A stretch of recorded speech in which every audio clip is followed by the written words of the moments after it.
Hello everyone, good morning, welcome to my YouTube channel. So आज की इस video में क्वेश्चंस रहने वाले हैं वर्ल्ड ज्योग्राफी के, जो कि सौर मंडल चैप्टर से आपके क्वेश्चंस रहेंगे। आइएगा स्टार्ट करते हैं फर्स्ट क्वेश्चन से।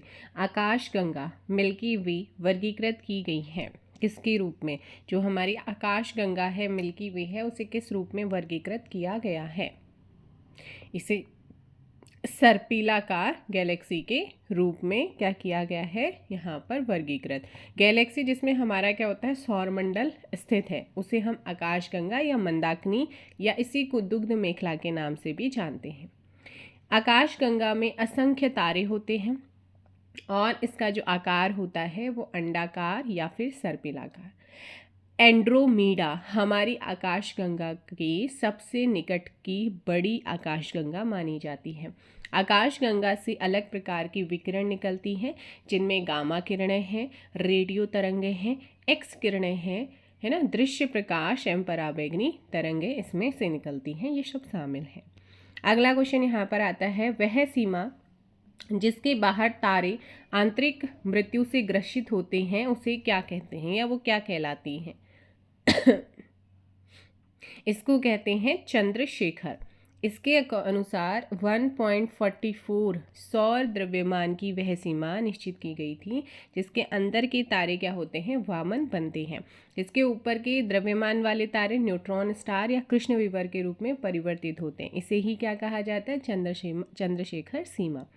एस चंद्रशेखर व W.A. फाउलर को संयुक्त रूप से नाभिकीय खगोल भौतिकी में नोबेल पुरस्कार भी मिला है। ब्लैक होल की जानकारी सर्वप्रथम किसने दी थी? ब्लैक होल की जानकारी सर्वप्रथम किसने दी थी? एस चंद्रशेखर ने ही दी थी। ऑप्शन हो जाएगा यहाँ पर सी। चंद्रशेखर के अनुसार श्वेत वामन तारे के द्रव्यमान की एक ऊपर सीमा होती है। इस सीमा को एस चंद्रशेखर के नाम से जाना जाता है। चंद्रशेखर सीमा द्वारा दर्शाया जाता है कि तारे सूर्य से अधिक क्या है, सघन द्रव्यमान के होते हैं और उनकी मृत्यु पर विस्फोट होता है और ब्लैक होल बनता है। अगला है यहाँ पर सुपरनोवा है। सुपरनोवा क्या है ये आपसे पूछा है। ये सारे क्वेश्चन अभी रिसेंटली एग्जाम्स में जो हुए हैं अलग अलग सेंटर स्टेट, वहाँ पर मैं नहीं करा रही हूँ। तो सुपरनोवा क्या है, यहाँ पर आंसर हो जाएगा एक मृत प्राय तारा। सूर्य के द्रव्यमान के बराबर वाले तारे ठंडे होकर श्वेत वामन तारे बन जाते हैं, लेकिन इन ज्वलन पिंडों में अति विशाल पिंड जो हमारे सूर्य से कई गुना अधिक द्रव्यमान वाले हो सकते हैं की मृत्यु पर एक तीव्र क्या होगा, विस्फोट होता है। उसे हम सुपरनोवा विस्फोट कहते हैं। इसी विस्फोट के कारण पदार्थ अंतरिक्ष में बिखर जाता है और एक अति सघन तारकीय केंद्र छूट जाता है जो न्यूट्रॉन तारा कहलाता है। एक निश्चित आकृति में व्यवस्थित ताराओं का समूह क्या कहलाता है? इसे कहते हैं नक्षत्र। क्या कहते हैं? नक्षत्र। अर्सा मेजर या बिग बियर नक्षत्र मंडल के प्रकार होते हैं। बहुत आसानी से पहुंचाने वाला नक्षत्र मंडल सप्तऋषि, ये तारों का क्या है, समूह, जो कि नक्षत्र मंडल अर्सा मेजर का ही पार्ट है। किसी नियत नक्षत्र के मध्यांश रेखा के ऊपर से उत्तरोत्तर 2 बार गुजरने के बीच के समय को नक्षत्र दिवस कहते हैं और ये दिवस 23 घंटा 56 मिनट का होता है। अगला क्वेश्चन, जिस तारामंडल के तारे ध्रुव तारे की ओर संकेत करते हैं वह है, वो क्या होता है, सप्तऋषि होता है। निम्नलिखित में से कौन सा सौरमंडल का भाग नहीं है? इनमें से कौन है जो सौरमंडल का भाग नहीं है? निहारिका, देखिएगा, क्षुद्र ग्रह, धूमकेतु ग्रह, ये क्या होते हैं, आपके सौरमंडल का भाग है, लेकिन निहारिका नहीं। निहारिका सौरमंडल का भाग नहीं। सूर्य और इसके ग्रह और उपग्रह एक पूरे परिवार की रचना करते हैं जिसे हम सौरमंडल कहते हैं। सौरमंडल का निर्माण लगभग 4.6 बिलियन वर्ष पहले हुआ है ना। नेक्स्ट क्वेश्चन यहाँ पर आता है, सूर्य से दूरी के क्रम में निम्नलिखित में से कौन से 2 ग्रह मंगल और यूरेनस के बीच में है? तो यहाँ पर आपका सही आंसर हो जाएगा बी, बृहस्पति और शनि। सूर्य से दूरी के क्रम में मंगल और यूरेनस के बीच बृहस्पति और शनि ग्रह है। अगर सूर्य से दूरी के अनुसार मैं ग्रहों का क्रम बताऊं, आरोही, सबसे पहले बुध, शुक्र, पृथ्वी, मंगल, बृहस्पति, शनि, अरुण यानी कि यूरेनस, वरुण, नेपच्यून। आकार के अनुसार अवरोही क्रम बृहस्पति, शनि, अरुण, वरुण, पृथ्वी, शुक्र, मंगल, बुध होता है। नेक्स्ट क्वेश्चन, क्वेश्चन नंबर 9 है। यहाँ पे सूची 1 को सूची 2 से मैच करना है, मैच कीजिएगा। सौर मंडल का सबसे छोटा ग्रह, तो ये ग्रह तो अब नहीं है, सौर मंडल का सबसे छोटा ग्रह, तो आंसर क्या हो जाएगा? अब कौन सा है अभी सौर मंडल का सबसे छोटा ग्रह? देखो, सौर मंडल का सबसे बड़ा, सौर मंडल में सूर्य से सब दूसरे स्थान पर ग्रह, सूर्य के निकट। अब देखो निकट में तो भाई बुध आ जाएगा, तो 1 आ रहा है लास्ट का आपका, किसमें? या तो आपका डी होगा या ए होगा। अब आपको पता है कि सौरमंडल का सबसे छोटा ग्रह, वैसे तो सबसे छोटा में आपका बुध, लेकिन वो सबसे निकटतम है। फिर हम लगाएंगे फिर इसके अकॉर्डिंग प्लूटो, तो ऑप्शन क्या हो जा रहा है? डी के साथ हम जाएंगे, ठीक है। और सौरमंडल का सबसे बड़ा ग्रह की बात करते हैं तो बड़ा ग्रह हो जाएगा आपका बृहस्पति। और सूर्य के दूसरे स्थान पर ग्रह कौन सा आता है? शुक्र। और निकटतम आ जाता है बुध आता है। नेक्स्ट क्वेश्चन, निम्नलिखित को आकार के अनुसार घटते क्रम में लगाइए तथा नीचे दिए गए कूट से सही उत्तर चुनिए। तो ऊपर वाले क्वेश्चन देखिएगा, अब जो प्लूटो है वो बौने ग्रह की कैटेगरी में आता है ना, तो फिर हमने ऑप्शंस के अकॉर्डिंग चीज़ों को लगाया है। ऑप्शन सी होगा यहाँ पर आपका बृहस्पति हो जाएगा, फिर उसके बाद शनि होगा, फिर उसके बाद अरुण होगा, और फिर आप लोगों का पृथ्वी होता है। आकार के अनुसार अगर घटते क्रम में मैं इनका क्रम बताऊं, बृहस्पति, शनि, अरुण, वरुण, पृथ्वी, शुक्र, मंगल, बुध। और घनत्व के अनुसार पृथ्वी, बुध, शुक्र, मंगल, वरुण और बृहस्पति, अरुण, शनि।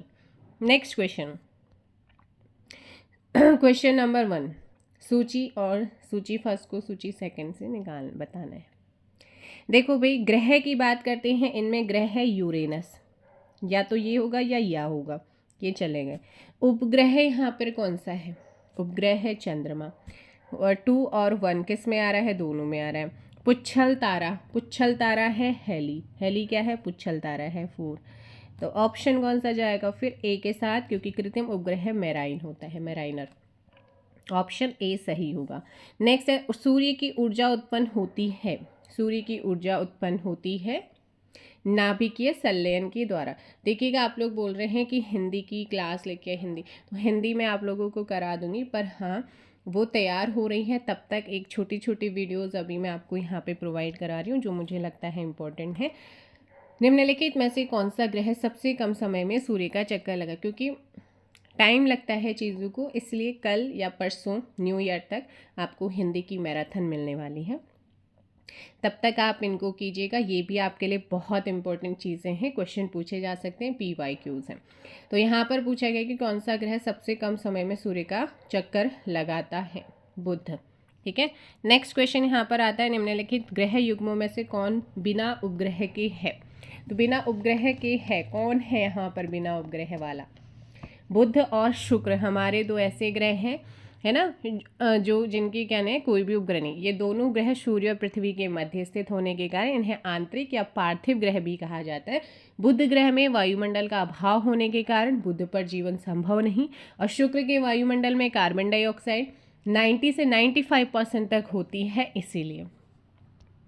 नेक्स्ट क्वेश्चन है, इवनिंग स्टार, भोर का तारा, सुबह का तारा, शाम का तारा किस ग्रह को कहा जाता है?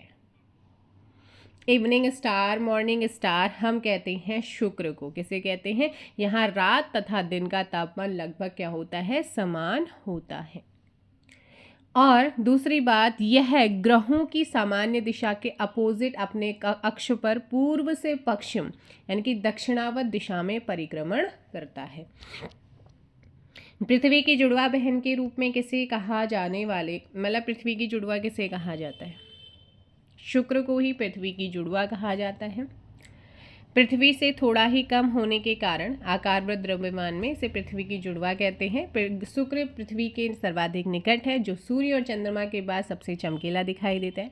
यहाँ सबसे ज़्यादा मात्रा में कार्बन डाइऑक्साइड गैस होने के कारण यहाँ प्रेशर कुकर की दशा उत्पन्न होती है और ये गर्म और तपता हुआ ग्रह है। इसके चारों ओर सल्फ्यूरिक एसिड के जमे हुए बादल होते हैं। निम्नलिखित में से किसने सबसे पहले यह कहा था कि पृथ्वी गोलाकार है? किसने कहा था? अरस्तु ने कहा था। यूनानी दार्शनिक था अरस्तु। उसने अपनी पुस्तक ऑन द हेवेंस में पृथ्वी को गोलाकार रूप में उल्लेखित किया। पृथ्वी के घूर्णन के कारण विषुवत रेखा पृथ्वी कुछ उभरी हुई और ध्रुव पर कुछ चपटी है, जिस कारण इसकी आकृति लधक्ष गोलाक की है। पृथ्वी अपने अक्ष पर 23.5 डिग्री झुकी हुई है। अपने अक्ष पर एक चक्कर पूरा करने में पृथ्वी को लगभग कितना घंटा लगता है? 24। पृथ्वी की सूर्य की परिक्रमा करने में लगते हैं समय, लगभग कितना समय लगता है? Option B. नेक्स्ट क्वेश्चन यहाँ पर आता है, पृथ्वी की भूमध्य रेखीय परिधि है, इसकी परिधि कितनी है? Option B 40,000 kilometre. पृथ्वी की जो भूमध्य रेखा है ना, वैसे 40,075 किलोमीटर, लगभग 24,900 मील है। ठीक है। अगला क्वेश्चन, और पृथ्वी का भूमध्य रेखीय व्यास की बात करते हैं तो 12,756 किलोमीटर, लगभग 7,927, एवं ध्रुवीय व्यास इसका 12,714 किलोमीटर है। पृथ्वी का औसत घनत्व 5.52 और आयतन 10.38 × 10 घन किलोमीटर है। पृथ्वी की सूर्य से निकटतम दूरी 15.21 करोड़ किलोमीटर तथा न्यूनतम दूरी 14.70 करोड़ किलोमीटर है। नेक्स्ट है, पृथ्वी का अक्ष जिस कोण पर झुका हुआ है वह कौन सा है? ये है आपका 23.5 डिग्री झुकी हुई है। ये अपने अक्ष पर 24 घंटे में एक चक्कर पूरा करती हैं। 21 जून को कर्क रेखा पर सूर्य की किरणें 90 डिग्री लंबवत पड़ती हैं। इस स्थिति को उत्तरी गोलार्ध में कर्क संक्रांति यानी ग्रीष्म आयनात कहा जाता है। और 22 दिसंबर को मकर रेखा पर सूर्य की किरणें लंबवत पड़ती हैं। इसे मकर संक्रांति या शीत आयनात कहा जाता है। ये पूछे जाते हैं दोनों। नेक्स्ट यहाँ पर है, सबसे भारी ग्रह कौन सा है? सो फिलहाल अभी जो सबसे भारी ग्रह है वो है आपका Brihaspati, option A. Next question है, शनि सूर्य के चारों ओर एक चक्कर लगाने में डैश समय लेता है? ऑप्शन सी 29.5 वर्ष। नेक्स्ट है, किस ग्रह के चारों ओर वलय हैं? ऐसा कौन सा ग्रह है जिसके चारों ओर वलय हैं? 23 का ऑप्शन ए शनि हो जाएगा। नेक्स्ट क्वेश्चन यहाँ पर आता है, सौरमंडल का सबसे ठंडा ग्रह कौन सा है? नेपच्यून। ठीक है ना, नेपच्यून यानी कि वरुण सबसे अधिक दूरी पर है और ठंडा भी है। इसमें नाइट्रोजन व्याप्त है और कई जागृत ज्वालामुखी पाए जाते हैं। सौरमंडल का सर्वाधिक ठंडा ग्रह वरुण है। इसमें हाइड्रोजन, हीलियम, मीथेन और अमोनिया गैस विद्यमान है। ये ग्रह हल्का पीला दिखाई देता है। इसके दो उपग्रह टिट्रोन और मैरिड हैं। मंगल ग्रह अपने अक्ष पर एक चक्कर लगभग कितने समय में पूरा करता है? ये करता है ऑप्शन डी 1 दिन में। कितने दिन में करता है भाई? 1 दिन आप लोगों ने यहाँ पे ध्यान रखना है। नेक्स्ट क्वेश्चन देख लेते हैं, क्वेश्चन नंबर 26। क्षुद्र ग्रह पट्टी एस्टेरॉयड बेल्ट किन दो ग्रहों के बीच स्थित पूछी जाती है? जो क्षुद्र ग्रह है ये किन दो ग्रहों के बीच में स्थित है? ये है मंगल और बृहस्पति के बीच में।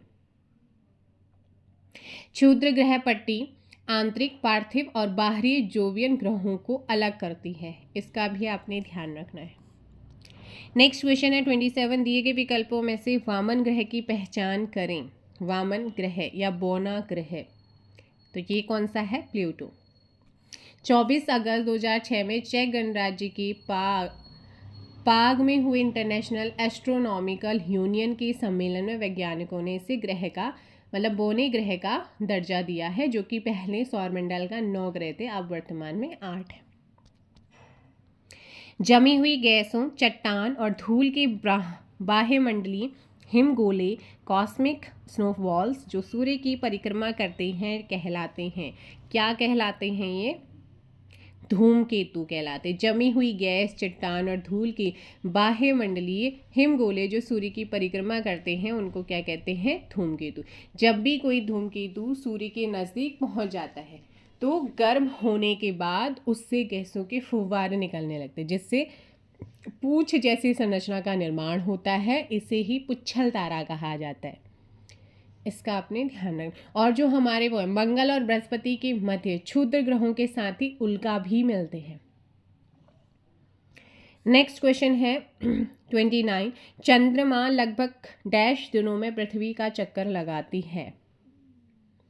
27 दिन 7 घंटे 43 मिनट का समय पृथ्वी का एक चक्कर पूरा करने में लगता है। ऑप्शन यहाँ पे सी होगा। लगातार 4 पूर्ण चंद्र ग्रहण के संयोजन को ब्लड मून या टेट्रोड कहा जाता है, इसका भी ध्यान रखिएगा। चंद्रमा का गुरुत्वीय क्षेत्र पृथ्वी के गुरुत्वीय क्षेत्र के लगभग 1/6 का क्या होता है, भाग होता है। चंद्रमा पृथ्वी का एकमात्र क्या है, प्राकृतिक उपग्रह है। इसकी उत्पत्ति पृथ्वी के एक टुकड़े से हुई है, ऐसा माना जाता है। एंड द लास्ट क्वेश्चन है, पृथ्वी की त्रिज्या होती है कितनी? पृथ्वी की जो त्रिज्या होती है वो कितनी होती है? Question number 30। 6371 किलोमीटर तथा ध्रुवीय व्यास कितना है? 12756 किलोमीटर। ऑप्शन हो जाएगा बी। सो मिलेंगे हम नेक्स्ट वीडियो में। फिलहाल इतना ही। Thank you so much. Next अभी वीडियो जल्दी आएगा हिंदी का। हिंदी में आपके PYQs के मैं क्वेश्चन आपको कराने वाला, लेकिन हाँ मैराथन आएगी, वो एक साथ आएगी। उसमें टाइम लगेगा 1 या 2 दिन का, क्योंकि तैयार करने में टाइम लगती है चीज़ों को। तो तब तक आप इन वीडियोस को देखिएगा, क्योंकि ये भी आपके लिए इम्पॉर्टेंट है। Thank you so much. Bye bye, take care. जय हिंद, जय भारत।